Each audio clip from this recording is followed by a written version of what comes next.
conservatives, I think, are at their most hypocritical when it comes to drugs.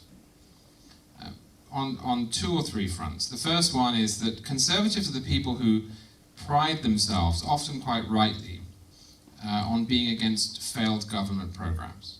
And they have good reason to do so. But the drug war is a failed government program. It costs $60 billion a year.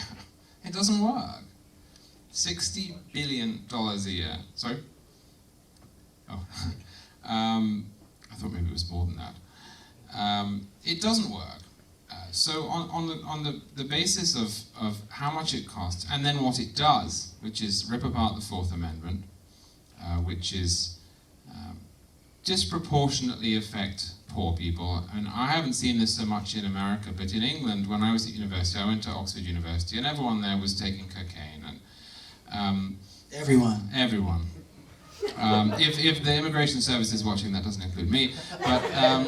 But quite seriously for a second, 3 or 4 miles down the road, there was a really poor housing estate called Blackbird Leys, and it was just always being busted for drugs.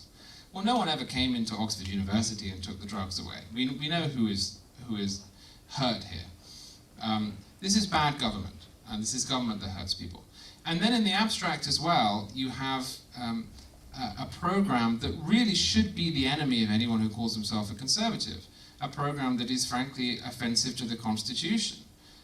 Conservatives like to talk about the Constitution, but you have a reading of the Commerce Clause under Gonzalez v. Raich that should be offensive to those of us who think the Commerce Clause is not supposed to allow the federal government to micromanage people's decisions within one state. You have a departure from a culture in which it was necessary to pass a constitutional amendment to do prohibition, but for some reason is not necessary when it comes to drugs. You have a bipartisan effort over years to expand government power from left and from right that should be upsetting. I don't quite know why this has got to where it has, but it has. And I think, again, there is an opportunity there to talk to people on the left and say, we're upset about this too, let's come to an arrangement.